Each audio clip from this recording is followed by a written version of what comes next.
காரை புரட்சிமணியின் கனிவான வணக்கம். இது ஒரு விடியல் தரும் வெண்ணிலாவின் வாங்க கொஞ்சம் பேசுகிற நிகழ்ச்சியில தஞ்சாவூர் மாவட்டம் திருவிடைமருதூர் வட்டம் கஞ்சனூர் வானொலி நேயர், அதாவது அருமை துறையுடைய இல்ல நிகழ்ச்சி, அவர் மகனுடைய திருமண நிகழ்ச்சிக்காக இன்னைக்கு நம்ம ஆடுதுறையில இருக்கோங்க.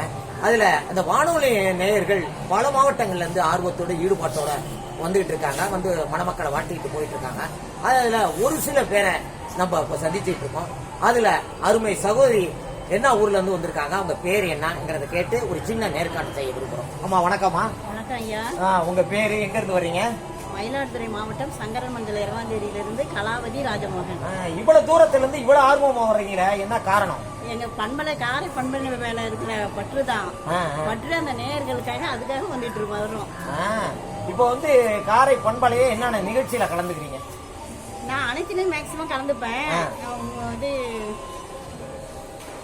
சொல்லுங்க, பரவாயில்ல.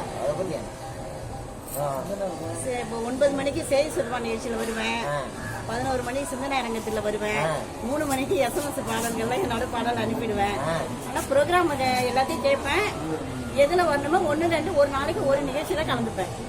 பெண்கள்னாவே திருமணத்துக்கு முன்னாடியே எனக்கு நேரம் கிடைக்கலங்கிறாங்க. திருமணத்துக்கு பிறகு பாத்தீங்கன்னா எவ்வளவு படிச்சிருந்தாலும் சரி, பொருளாதாரம் இருந்தாலும் சரி, அவங்க குறிப்பிட்ட அந்த குடும்பத்துக்குள்ளதான் தன்னுடைய கணவரை பார்க்கணும், குழந்தைய பார்க்கணும், சமைக்கணும், காலை உணவு முடிஞ்சோன்னா மதிய உணவு, இரவு உணவு, இப்படி ஒரு அறைக்குள்ள ஒரு அதான் அடுப்பாங்கிற சொல்ற மாதிரி அதுக்குள்ள அந்த குடும்பத்தை தாண்டி போக முடிய மாட்டேங்குது. ஏதாவது எப்பயாவது ஒரு நிகழ்ச்சிக்கு மிஞ்சி போனா கோயிலுக்கு போறாங்கிறாங்க.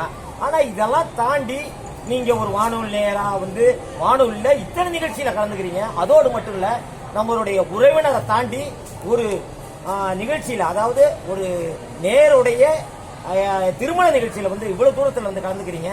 எப்படி உங்களால முடியுது? அது எனக்கு நான் பிறந்த ஊர் காரைக்கால் மாவட்டம் தான், வரிச்சிக்குடி. எங்க அப்பா அம்மா அங்கேயும் எனக்கு இவ்வளவு ஃப்ரீடம் கொடுப்பாங்க. ஏன்னா எல்லாத்துலயும் நான் நேர்மையா இருப்பேன், கரெக்டா எங்க போகணுமே போய் சொல்லாத போயிட்டு வருவேன். என்ன படிச்சிருக்கீங்க? நான் BA BEd தமிழ் நான் போயிட்டு வருவேன். அதனால அப்பா ஃப்ரீடம் எப்படி கொடுத்தாங்களோ அதே போல அப்பா அம்மா போல எனக்கு கனவுல அமைஞ்சிருக்கிறதா எனக்கு இதுக்கு ஒரு ஆர்வம். கணவருக்கு ரொம்ப வாழ்த்து சொல்றீங்க. வீட்டுக்கார் எந்த அளவுக்கு நான் எங்க போகணுமே போக வேண்டாம்ன்றத சொல்ல மாட்டாங்க.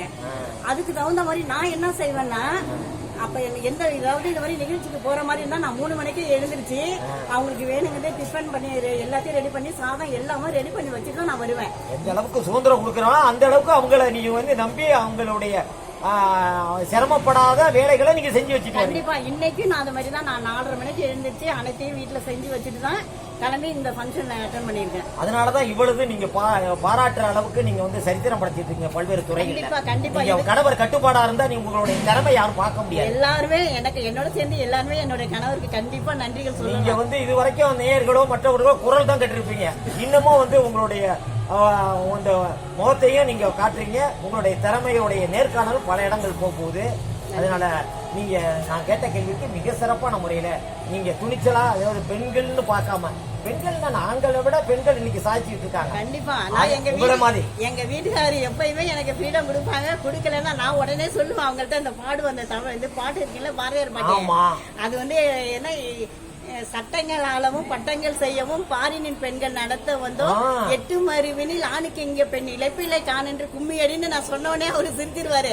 அம்மா அவங்களே ஃப்ரீடம் கொடுத்துட்டாங்க, நான் உனக்கு கண்டிப்பா தரமா ஃப்ரீடம் அப்படின்றாரு. ரொம்ப மகிழ்ச்சிமா. எங்க நிகழ்ச்சி மூலமா உங்க கணவருக்கு தான் முதல்ல நன்றி சொல்றேன். கண்டிப்பா நன்றி, பாராட்டு, வாழ்த்துக்களை உங்க கணவருக்கு சொல்லிட்டு தான் உங்களுக்கு சொல்றோம். கண்டிப்பா மிக தெளிவான முறையில நீங்க எனக்காக அந்த கேட்கப்பட்ட கேள்விகளுக்கு பதில் சொன்ன உங்களுக்கு எங்கள் சார்பிலும் நன்றிகளும் வாழ்த்துக்களும் பாராட்டு. எனக்கு இந்த நிகழ்ச்சியில் கலந்து கொள்ள வாய்ப்பு கொடுத்து உங்களுக்கு என்னுடைய மன நிறைந்த நன்றிகளை தெரிவித்துக் கொள்கிறேன்.